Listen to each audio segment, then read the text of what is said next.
میں اسی کے ساتھ دعوت دیتا ہوں، کئی سالوں سے ہمارے یہاں تشریف لا رہے ہیں جانی پہچانی شخصیت، جانی پہچانی شکل، بھائی جناب عزیر انجم صاحب، جو صحافی بھی ہیں اور سیاست کے ایوان میں بھی تاک جھانک کرتے رہتے ہیں اور ایک کامیاب سیاست اپنے علاقے میں فرماتے ہیں اور ایک اچھے صحافی ہیں۔ میں بھائی عزیر انجم صاحب سے عرض کروں گا کہ آپ تو پرانے آدمی ہیں، نئے انداز میں پھر تشریف لے آئیے۔ صدر محترم، اکابرین دل و ملت، باشعور علماء اسلام، باوقار رہبران ملک و قوم، دیدارور دانشوراں، نقطہ رس مفکرین، جہاں دیدہ بزرگوں، اولو العزم نوجوانوں اور پرجوش نونہالوں، میں اس اسٹیج پہ چوتھی مرتبہ ہوں اور آج مجھے اس بات کا غم ہے کہ جو اسٹیج پر ایک چمکتا دمکتا نورانی چہرہ مجھے نظر آتا تھا، آج میری آنکھیں دیکھنے کے لیے ترس گئی ہیں۔ میرا تعلق چمپارن سے ہے۔ جب میں وہاں سے چلا تو میرے ساتھیوں نے کہا کہ حضرت تو رہے نہیں، اب آپ جا کہاں رہے ہیں؟ ہم نے کہا کہ خیر وہ دنیا سے چلے گئے، لیکن ان کے فیوز و برکات وہاں موجود ہیں، میں اسے حاصل کرنے جا رہا ہوں۔ یہاں احمد اللہ پھول پوری صاحب، اجود اللہ پھول پوری صاحب کو دیکھ کر مجھے تقویت ملی اور اس مدرسے کا وہ معیار جو پہلے تھا وہ اب بھی ہے، وہ روشنی اسٹیج پہ اب بھی باقی ہے۔ میں نے ان کو جواب آسانی سے یہ دیا کہ نہ جانے کتنے چراغوں کو مل گئی شہرت، نہ جانے کتنے چراغوں کو مل گئی شہرت ایک آفتاب کے بے وقت ڈوب جانے سے۔ مفتی عبداللہ پھول پوری صاحب اس دنیا سے چلے گئے اور نہ جانے کتنے پیر و مرشد ہمارے درمیان آ گئے۔ میں جب احمد اللہ پھول پوری صاحب کی تقریر چمپارن میں سنا تو میرا دل باغ باغ ہو گیا کہ جو شجر انہوں نے لگایا ہے اس شجر کے پھل خوشبودار بھی ہیں، میٹھے بھی ہیں اور رسیلے بھی ہیں۔ یہ تقریر کا سی ڈی ان کی بنوا کر کے ہم لوگ رکھے ہیں۔ مفتی عبداللہ پھول پوری صاحب کے بعد ایک پروگرام جو ابھی پہلی بار چمپارن میں ہوا مفتی احمد اللہ پھول پوری صاحب کا، تو طبیعت سبھوں کی خوش ہو گئی اور ہمیں تقویت ملی۔ اب آئیے صحافت و سیاست پہ میں چلتا ہوں۔ میری گفتگو صحافت سے یہاں شروع ہوگی کہ صحافت اور سیاست دونوں کا چولی دامن کا ساتھ ہے، لیکن دونوں میں فرق پیدا ہو گیا ہے۔ پہلے صحافت ہوتی تھی آئینہ دکھانے کے لیے، حقیقت کو سامنے لانے کے لیے، چھپی ہوئی چیزوں کو آشکارا کرنے کے لیے، لیکن اب صحافت ہو رہی ہے۔ جو لوگ ٹیلی ویژن دیکھتے ہیں یا میں بھی دیکھتا ہوں کہ اب صحافت چاہے وہ پرنٹ میڈیا کی ہو یا الیکٹرانک میڈیا کی ہو، اب صحافت کا یہ عالم ہو گیا ہے کہ جو رات میں ڈیبیٹ پر ٹیلی ویژن پر آ کر چیخ کر کے اینکر سوال کرتا ہے، دن کے اجالے میں وہ بکا ہوا ہوتا ہے۔ میں نے اپنی آنکھوں سے دیکھا ہے۔ صحافت کا یہ گرتا ہوا معیار جب 1788 میں ہندوستان میں پہلا اخبار بنگال کلکتہ سے، جہاں محترم تشریف لائے ہیں، جہاں سے 1788 میں ہندوستان میں پہلا انگریزی کا اخبار صحافت کی دنیا میں قدم رکھتا ہے، اس کے بعد دوسرا اخبار اسی بنگال اور کلکتہ سے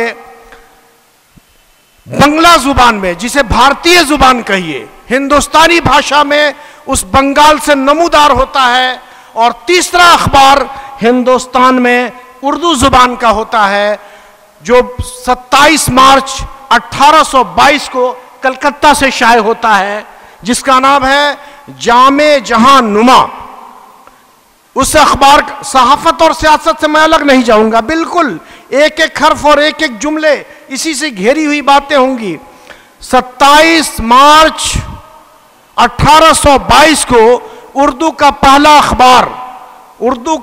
اخبار جامع جہاں نما کلکتہ سے چھپتا ہے، وہاں سے اردو صحافت شروع ہوتی ہے، اور 1788 سے انگریزی صحافت شروع ہوتی ہے، پھر 1788 سے بنگالی صحافت شروع ہوتی ہے۔ اس کے بعد ہندوستان کے مختلف مقامات سے بنگالی میں، اردو میں، ہندی میں، تیلگو میں، ملیالم میں اور کنڑ میں، ہندوستان کی مختلف بولی اور سمجھے جانے والی زبانوں میں، لکھی جانے والی زبانوں میں صحافت ہوتی ہے اور مختلف مقامات سے اخبار نکلتے ہیں۔ میں ایک چیز آپ کو بتا دوں، محترم ناظم صاحب چونکہ وہ بنگال سے تشریف لائے ہیں، کلکتہ سے، میں بتاؤں کہ ہندوستان میں جو سب سے پہلا اخبار جامع جہاں نما بنگال سے چھپا، اس کے ایڈیٹر تھے منشی سدا سکھ دیو۔ میں صحافت کے حوالے سے یہ بات کرنا چاہتا ہوں کہ جو لوگ اردو کو صرف مسلمانوں کی زبان سمجھتے ہیں یا سمجھانے کی ناپاک کوشش کرتے ہیں، انہیں سمجھنا چاہیے کہ ہندوستان کی سرزمین پر جو اردو کا پہلا اخبار نمودار ہوتا ہے، اس کے ایڈیٹر ہوتے ہیں منشی سدا سکھ۔ آپ سمجھ سکتے ہیں کہ بلا وجہ ہم پر یہ الزام تراشیاں ہوتی ہیں کہ اردو ان کی زبان ہے، بزنس اردو کا وہ کرتے ہیں۔ کئی مثالیں آپ کے سامنے پچھلے سال بھی میں نے بتائی تھی، اس بار بھی سامنے آئیں گی وہ باتیں۔ یہ بات واضح ہو جاتی ہے کہ اردو کسی خالص قوم و ملت کی زبان نہیں ہے، ہندوستان کی زبان ہے، اور اس کے پہلے ایڈیٹر اس اخبار کے ہوتے ہیں۔ آگے آئیے، اس کے بعد پھر صحافت ترقی کرتی ہے، اب الیکٹرانک میڈیا کا زمانہ آ جاتا ہے۔ ٹیلی ویژن کے زمانے میں ہندوستان کے جتنے ٹیلی ویژن چینلز ہیں، آپ ایکس ایم ایل اے یہاں موجود ہیں، ڈیبیٹ میں جاتے ہوں گے، چیخ کر پکارنے والے اینکرز کو کیا ہندوستان میں چھپی ہوئی حقیقت سامنے نظر نہیں آتی؟ وہ دیکھتے ہیں اور چشم پوشی کرتے ہیں۔ اس لیے ہندوستان نہیں، پوری دنیا میں جرنلزم کو، یعنی صحافت کو، پترکاریتا کو دو حصے میں بانٹ دیا گیا ہے، بالکل ہی صاف ستھری جرنلزم اور دوسری وہ منفی جرنلزم، یا جسے انگریزی میں آپ کہیے ڈس انفارمیشن یا مس انفارمیشن، غلط چیزوں کی تشہیر، غلط باتوں کا پروپیگنڈا کرنا۔ اب میں یہ کہنے نہیں جا رہا ہوں کہ کہاں سے غلط باتوں کا پروپیگنڈا ہماری صحافت میں آ جاتا ہے۔ یہ چند، صحافت تو ایک مقدس پیشہ ہے، صحافت، پترکاریتا اور جرنلزم ایک مقدس پیشہ ہے کہ جو چیزیں کسی کی زبان تک نہیں لائی جا سکتی ہم قارئین تک پہنچا دیتے ہیں، سامعین تک پہنچا دیتے ہیں اور ناظرین کو دکھلا دیتے ہیں۔ لیکن آپ جب دن کے اجالے میں بک جائیں گے اور رات کے اندھیرے میں لمبی تقریر کریں گے، ڈیبیٹ کریں گے ٹیلی ویژن پر بیٹھ کر اور چیخ اور چلا کر کے، تو پھر انہیں بہت ساری مثالیں ہیں جو میں دینا نہیں چاہتا، اشاروں میں بات کہہ کے گزر جانا چاہتا ہوں کہ بہت ساری ایسی باتیں ہیں جو مسلمانوں پر یا ہندوستانی قوم پر ظلم و زیادتی ہوتی ہے، لیکن کسی ٹیلی ویژن چینل والے کی ہمت نہیں ہوتی کہ وہ دکھلا دے، اس لیے کہ وہ اسے پتا ہے کہ جس دن اس نے دکھانے کی کوشش کی اس کے لائسنس کو یا تو رد کر دیا جائے گا، یہ چند روٹی کے ٹکڑے پر پلنے کے لیے انہیں بالآخر یا تو ان کا لائسنس کینسل کر دیا جائے گا، اور نہیں تو اخبار کی زبان میں بات کروں، چونکہ میں پیشے سے صحافی ہوں تو میں جانتا ہوں کہ ان کا ایڈورٹیزمنٹ روک دیا جاتا ہے، اس کا وگیاپن بند کر دیا جاتا ہے، اس کا اشتہار روک دیا جاتا ہے۔ اسی وجہ کر چھپی ہوئی اور چھپی ہوئی دونوں حقیقتوں کو یہ سامنے نہیں لاتے، اور اس کو کہتے ایلو جرنلزم، زرد صحافت۔ اور ہندوستان میں جو موجودہ صحافت ہے، بالکل میں نہیں ساری دنیا جانتی ہے کہ ایلو جرنلزم کی طرف قدم بڑھا رہا ہے۔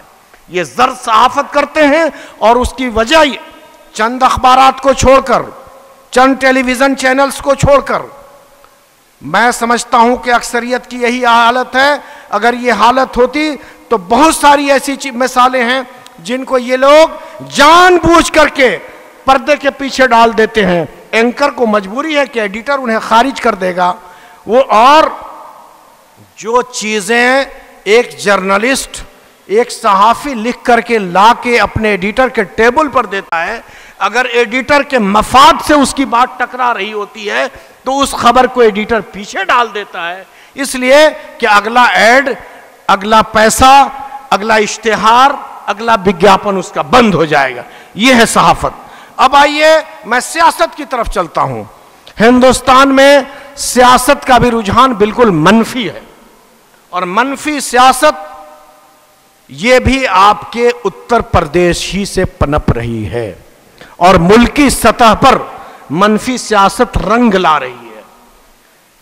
نام کسی سیاسی پارٹی کا لیے بغیر سیاست اور صحافت کے اس عنوان پہ گفتگو کرتے ہوئے میں واضح طور پہ کہنا چاہتا ہوں کہ یہ ہندوستان کو توڑنے کی سیاست ہو رہی ہے, جوڑنے کی سیاست نہیں ہو رہی ہے. اس لیے میں نے یہ محسوس کیا ہے ایسے پولیٹیکل پارٹیز یا ایسے لیڈرز کے لیے دو بات آسانی سے کہہ دوں اور یہ پیغام دے دوں یہ جامعہ بیت العلوم اس مدرسے کے اس اسٹیج سے کہ نہ تیرا ہے نہ میرا ہے, یہ ہندوستان سب کا ہے. جو منفی سیاست کر رہے ہیں اور ہندوستان کو توڑنے والے ہیں وہ سب جانتے ہیں نام کسی پارٹی کے لیے بغیر کہ نہ تیرا ہے نہ میرا ہے, یہ ہندوستان سب کا ہے. اور نہیں سمجھی گئی یہ بات تو نقصان سب کا ہے. نقصان صرف میرا نہیں ہوگا, ہم کا ہوگا. وی کا WE وی ہم کا ہوگا, می کا نہیں ہوگا. صرف میرا نقصان نہیں ہوگا. اگر ملک تمہاری سیاست سے آرتھک تنگی کا شکار میں ہے, تمہاری تنگ نظری سے, تمہاری غلط پولیٹکس سے اگر آرتھک تنگی کا شکار ہے تو اس کے شکار صرف ہم نہیں ہو رہے ہیں بلکہ یہ پولیٹیشین نے پورے ہندوستان کے رہنے بسنے والوں کو اقتصادی بحران کا شکار بنا دیا ہے. یہ منفی سیاست کا رجحان اگر نہیں ہٹایا گیا, اس کو پردے کے پیچھے نہیں ڈالا گیا, تو ایک بڑے مفکر کا یہ قول ہے کہ ہندوستان کے ماتھے پر, یا میں یہ کہوں کہ نوشتہ دیوار یہ ہے کہ ملک 21ویں صدی کی طرف 22ویں صدی کی طرف نہیں بلکہ یہ 16ویں اور 17ویں کی طرف چلا جائے گا. یہ ہمارے پولیٹیشنز اپنی کرسی مضبوط کرنے کے لیے نہ جانے کون کون سے نعرے دیتے ہیں اور ملک کو خرافات کے دلدل میں ڈھکیلتے ہیں. اگر مثبت سیاست کی جائے تو میرا بھی بھلا ہوگا, ہمارا بھی بھلا ہوگا. میرا ہمارا کہنے کا سینس بالکل آپ سمجھ رہے ہوں گے. تمہارا بھی بھلا ہوگا, ہم سب کا بھلا ہوگا. اگر نیگیٹو پولیٹکس کی جاتی ہے تو اس میں نہ میرا بھلا ہوگا, نہ تیرا بھلا ہوگا, نہ قوم کا ہوگا, نہ ملت کا ہوگا. اس لیے میں نے تو محسوس کیا ہے کہ صحافت اور سیاست دونوں کا رشتہ چولی دامن کا ساتھ ہے, لیکن اب دونوں کے منفی اثرات اس طرح پڑے ہیں کہ کسی شاعر نے بڑے آسانی سے کہا تھا کہ بات غلط ہے غداروں نے لوٹ لیا, بات غلط ہے غداروں نے لوٹ لیا, بھارت کو پہرے داروں نے لوٹ لیا, اور بارودی تحریریں جب سے چھپنے لگیں میل محبت اخباروں نے لوٹ لیا. یہ اخبار و رسائل جو کل تک اخوت و محبت کا پیغام دے رہے تھے آج ہمارے درمیان سے محبت چھین لیے. یہ کہاں سے یہ کون سی بات آئی؟ اب آئیے ذرا سیاست کا ایک دوسرے رخ پہ ہم سفر کرتے ہیں کہ جس زمین پہ میری یہ گفتگو ہو رہی ہے اتر پردیش, ہندوستان میں اس کا ایک اپنا مقام ہے. سارے ہندوستان کے بڑے علمی مراکز یہاں ہیں اور پولیٹیشین بھی یہاں سب سے زیادہ ہیں, لیکن میرے ایکس MLA صاحب یہاں بیٹھے ہیں, پرمکھ صاحب بیٹھے ہیں. میں ان سے معذرت کے ساتھ کہنا چاہتا ہوں کہ پتہ نہیں کون ایسی پولیٹکس آپ کے اس صوبے اتر پردیش میں ہوتی ہے کہ 80 پارلیمنٹ کی سیٹ یہاں بنتی ہے اور ایک بھی مسلم امیدوار پارلیمنٹ میں جیت کے نہیں جاتا. 40 سیٹ بہار کی بنتی ہے، اور اس قسم پرسی اور نامساعد حالات میں بھی، ایسے نامساعد حالات میں بھی 4 MPs وہاں سے جیت کے آتے ہیں۔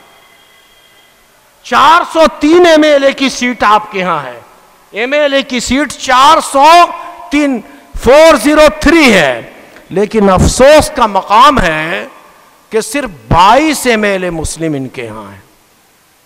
243 سیٹ بنتی ہے بہار میں، جہاں سے میرا تعلق ہے، وہاں اللہ کا کرم ہے، یا یوں کہیے کہ پولیٹکس کرنے والوں کی مثبت سوچ ہے، یا بکھراؤ نہیں ہے، کہ ایسی بگڑتی صورتحال میں بھی 24 MLAs 243 میں سے ہم ہیں 24 MLA۔ آپ 80 سیٹ رکھ کے ایک بھی نہیں، صفر پر آؤٹ، اور ہم 40 رکھ کے اگر 4 ہیں تو 10% تو ہم وہاں قابض ہیں، اور آپ 20% آبادی میں ہیں، ہم 18% کی آبادی میں ہیں۔ حق بولنے کے، صحافت کا کام ہے حق بولنا، اور سیاست کا کام بھی ہے سچ بولنا، اور صحافت کا کام آئینہ دکھانا ہے۔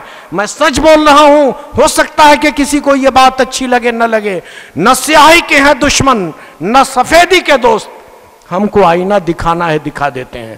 میں آئینہ دکھا رہا ہوں آپ حضرات کو اور سبوں کو، جو لوگ بھی ملک کے مختلف مقامات سے آئے ہیں۔ 2-3 منٹ میں گفتگو کروں گا اور آپ کے ساتھ۔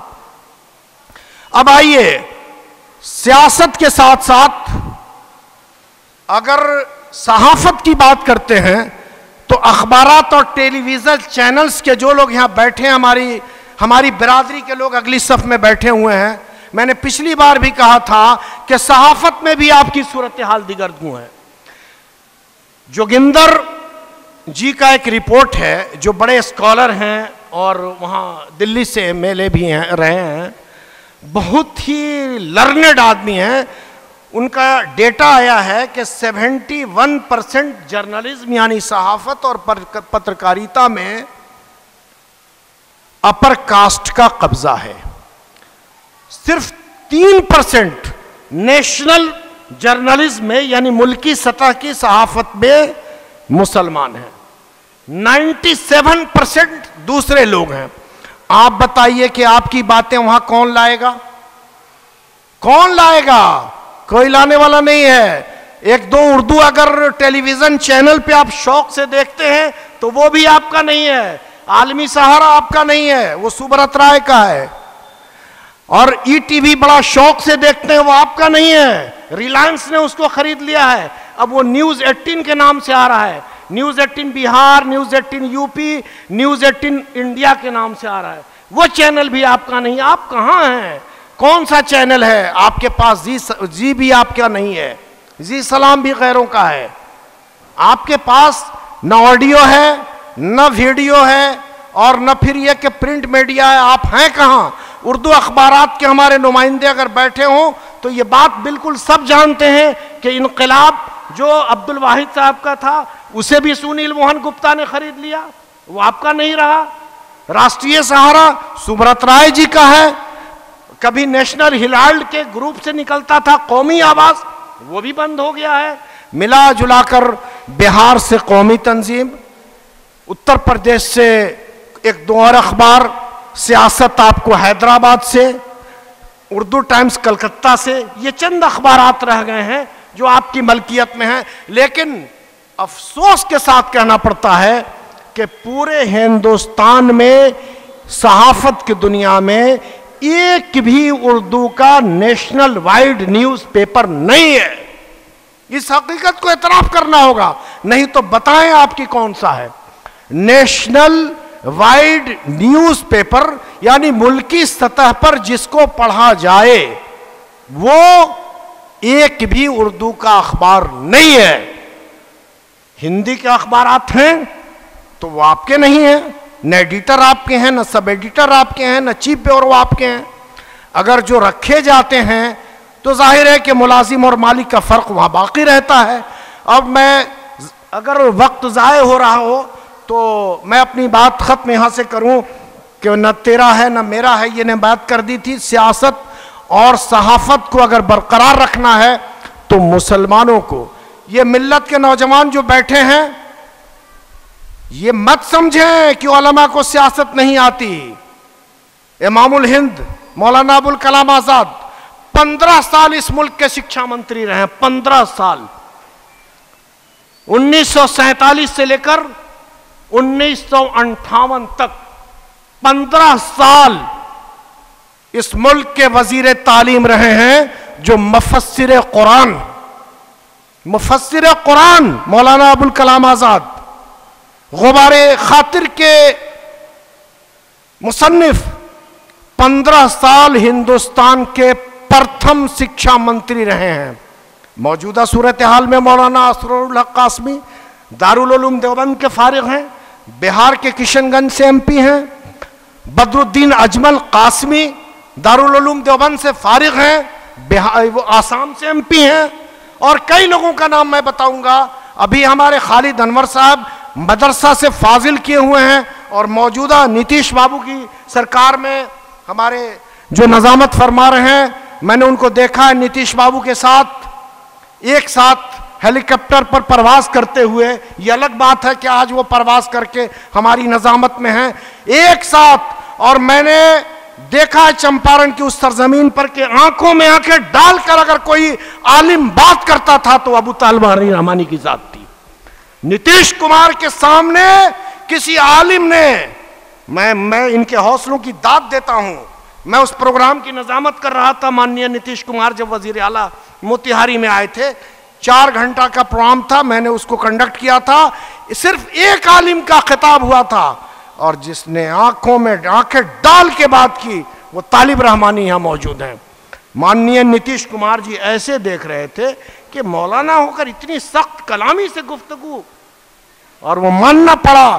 چونکہ عالم اگر وہ صحافی ہوتا ہے، عالم اگر پولیٹیشین ہوتا ہے تو سچ بولتا ہے اور ڈنکے کی چوٹ پر بولتا ہے اور بے خوف بولتا ہے. اس لیے میری گزارش ہے کہ آپ یہ نہ سمجھیں کہ میں مدرسہ میں ہوں میں پولیٹکس نہیں کر سکتا. آپ پولیٹکس کر سکتے ہیں اور صحیح آپ ہی کر سکتے ہیں. اس لیے کہ علامہ اقبال نے کہا تھا کہ جدا ہو دین سیاست سے تو رہ جاتی ہے چنگیزی. تو چنگیزیت کا خاتمہ، آپ شراب نہیں پئیں گے، آپ ٹھیکیداری میں غبن نہیں کریں گے، آپ روڈ بنوائیں گے تو پکی کنکریٹ سے بنوائیں گے، آپ اگلے کو تنبیہ کریں گے. جب آپ پارلیمنٹ میں اور ایوانوں میں گفتگو کریں گے تو لگے گا کہ ایک عالم خطیب ہے اور عالم کی خطابت ہو رہی ہے. اس لیے میں چلتے چلتے آپ سے یہ گزارش کر رہا ہوں کہ آپ صحافت میں بھی قدم رکھیں، سیاست میں بھی قدم رکھیں. آپ یہ نہ سمجھیں کہ میں مولوی عالم اور فاضل ہو کر، میں حافظ اور مفتی ہو کر، قاضی ہو کر یہ کام نہیں کر سکتے ہیں. کئی مثالیں میں نے آپ کو دیے ہیں اور بہتر کر سکتے ہیں. چلتے چلتے میں یہ کہوں کہ نہ دے سکا میں تجھے کچھ کہ میرے پاس بجز متاع وفا کچھ نہیں. خدا حافظ. کہاں سنا ہو اگر کچھ تو معاف کر دینا کہ تجھ کو اپنا سمجھتا رہا. خدا حافظ.